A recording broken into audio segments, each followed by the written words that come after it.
नमस्कार, स्वागत है आपका। आपके साथ मैं हूं ज्योत्सना पाटनी और अब वक्त हो चुका है सियासी शब्द बाण का। मोहन यादव मध्य प्रदेश के नए मुख्यमंत्री होंगे, तो वहीं राजेंद्र शुक्ला और जगदीश देवड़ा मध्य प्रदेश के 2 डेप्यूटी चीफ मिनिस्टर होंगे।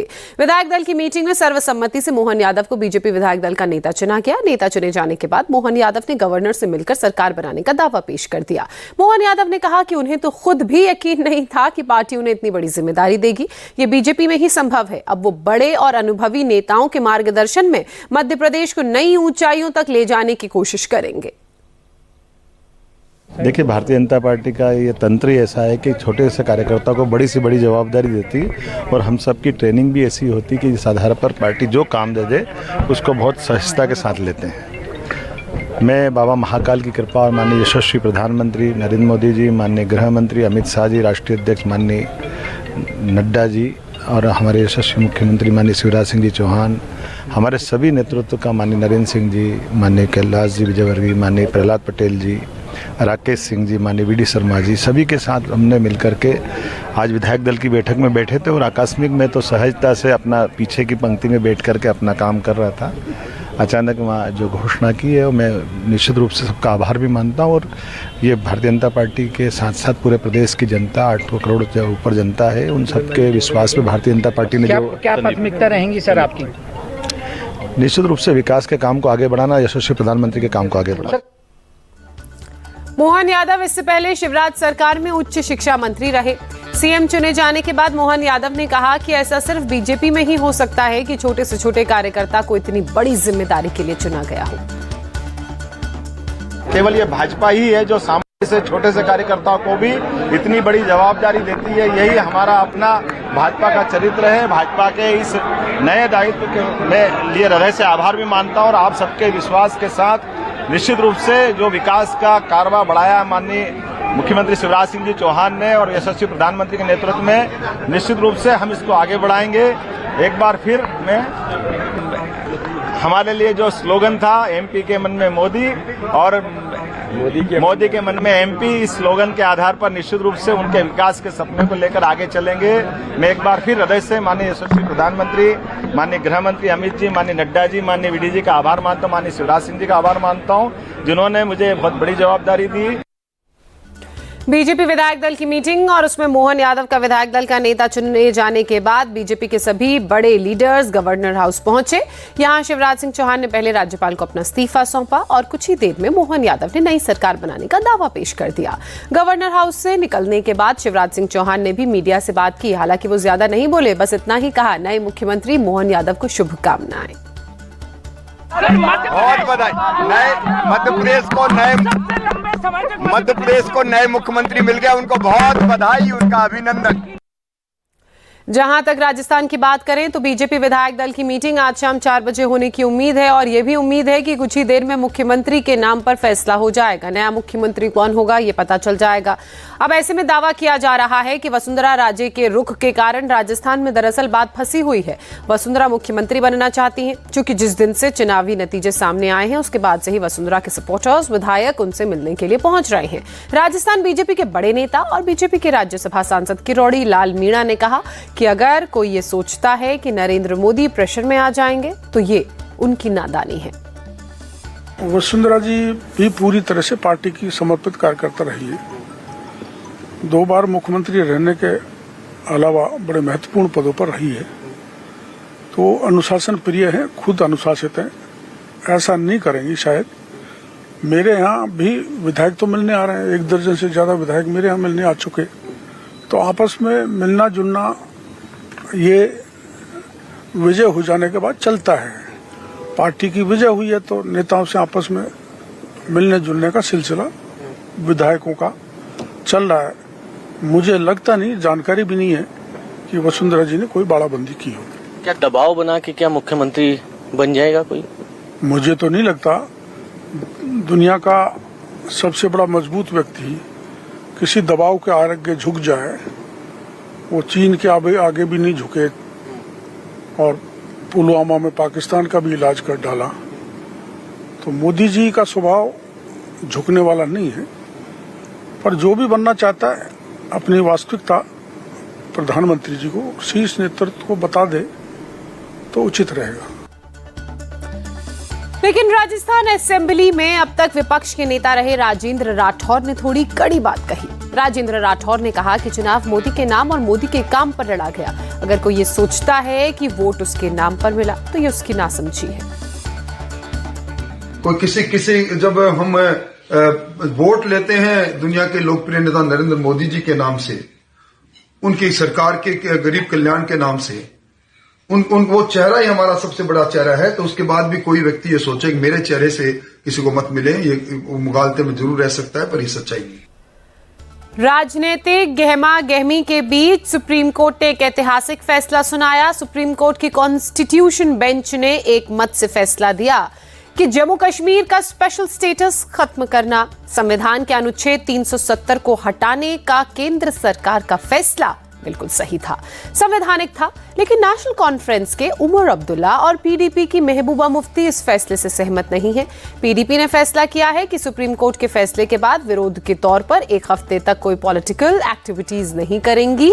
महबूबा ने अगले हफ्ते के सारे कार्यक्रम रद्द कर दिए हैं। ये हमारी हार नहीं है, ये इस मुल्क की हार है। दो कानून ने किया, हमने तो नहीं किया। आज 370 को आर्जी कहते हुए उन्होंने मुल्क को कमजोर कर दिया।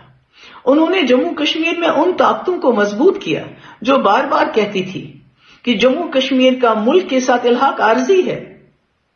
तो आज 370 को आर्जी कहते हुए आपने जम्मू कश्मीर का जो रिश्ता है उसको आर्जी करार दे के उसको तोड़ दिया। जो हाथ आपसे मिला था उम्मीदों के साथ 1947 में, आज आपने उस हाथ को जख्मी कर दिया। मैं अपने लोगों से कहना चाहती हूं, मैं अपने मुल्क के लोगों से कहना चाहती हूं, ये बात यहां रुकने वाली नहीं है।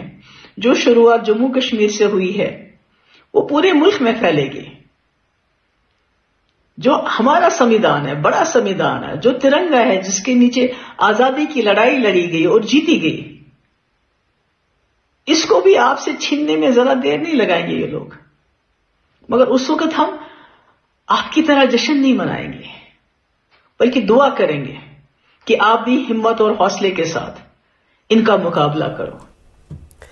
हालांकि जम्मू कश्मीर सरकार ने महबूबा और उमर अब्दुल्ला के नजरबंदी के इल्जाम को गलत बताया। जम्मू कश्मीर पुलिस ने ट्वीट किया कि किसी की गिरफ्तारी या नजरबंदी के ऑर्डर जारी नहीं किए गए हैं। इसके बाद जम्मू कश्मीर के लेफ्टिनेंट गवर्नर मनोज सिन्हा ने खुद कैमरे पर आकर कहा कि कश्मीर में किसी भी नेता को नजरबंद नहीं किया गया है। ये पूरी तरह से निराधार है।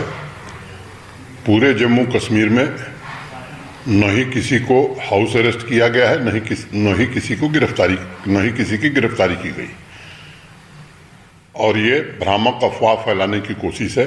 मैं बड़ी जिम्मेदारी से बात कर रहा हूं कि पूरे जम्मू कश्मीर में राजनीतिक कारणों से किसी को न गिरफ्तार किया गया है, न हाउस अरेस्ट किया गया है। लेकिन नजरबंदी का इल्जाम लगाने के बाद उमर अब्दुल्ला ने खुद से वीडियो बनाकर ट्वीट कर उसे पोस्ट किया। उमर अब्दुल्ला ने कहा कि जिस तरह बीजेपी ने आर्टिकल 370 हटाने के लिए 70 साल तक लड़ाई लड़ी, उसी तरह वो भी कश्मीर में आर्टिकल 370 बहाल करने के लिए लंबी लड़ाई लड़ेंगे। हम ये कबूल करते हैं कि आज हम सुप्रीम कोर्ट में जम्मू कश्मीर लद्दाख के लोगों के लिए इंसाफ हासिल नहीं कर सके, लेकिन हम अपनी कोशिशें बंद नहीं करेंगे। लेकिन इससे पहले भी 370 को लेके सुप्रीम कोर्ट के कुछ फैसले थे 3 जज बेंच में, चाहे वो संपत प्रकाश केस में हो या दूसरे केसेस में हो, जिसमें आज के फैसले से हटके बिल्कुल इसके ऑपोजिट सुप्रीम कोर्ट ने उस वक्त अपना फैसला सुनाया था। क्या उस वक्त संपत प्रकाश केस के बाद बीजेपी ने अपनी कोशिशें बंद की? क्या वो रुके?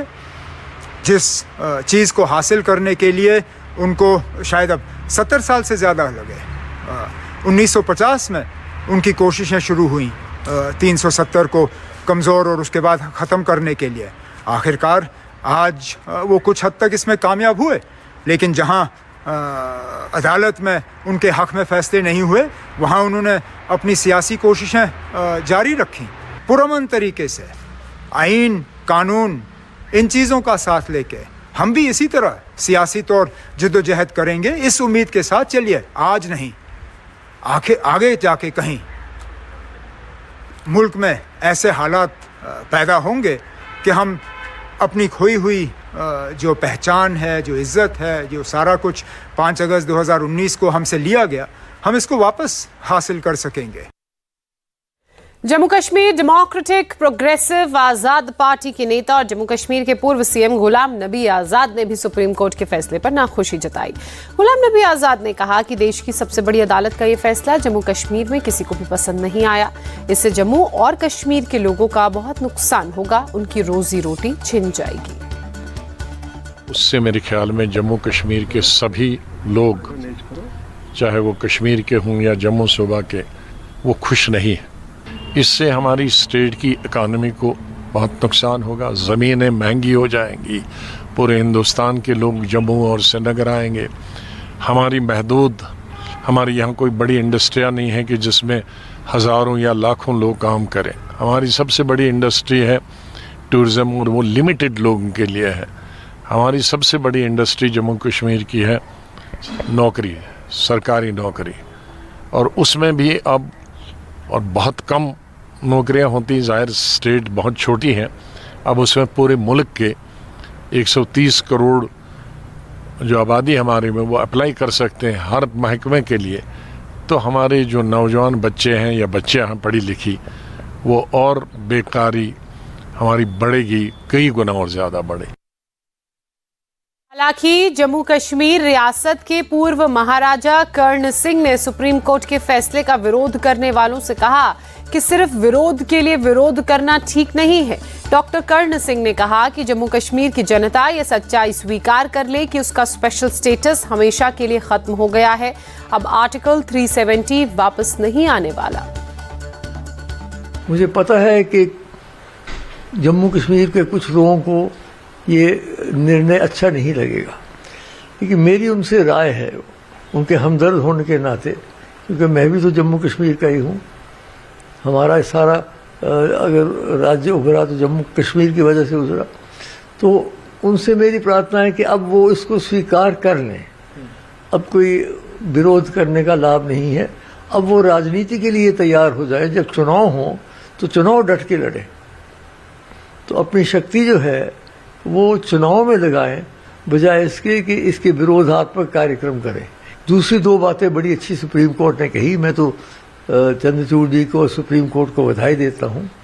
एक तो उन्होंने कहा कि जल्द से जल्द हमारी स्टेटहुड फिर से मिलनी चाहिए। मैं आरंभ से कह रहा था कि जो जम्मू कश्मीर को काट के दो हिस्से में करके और इसको यूनियन टेरिटरी बना दिया, वो हमें स्वीकार नहीं था, किसी को भी, किसी के गले से नहीं उतर रही थी। क्योंकि जम्मू कश्मीर एक बहुत विशेष राज्य था। पहले कहते थे ये मुकुट है, ये भारतवर्ष का ये है, और मुकुट क्या रहा, फिर हरियाणा और हिमाचल से भी नीचे आ गए, यूनियन टेरिटरी बन गए। तो वो जल्द से जल्द, मैं समझता हूँ, मेरी मोदी जी से भी यही प्रार्थना होगी कि अब वो जल्द से जल्द राज्य का दर्जा दे दें।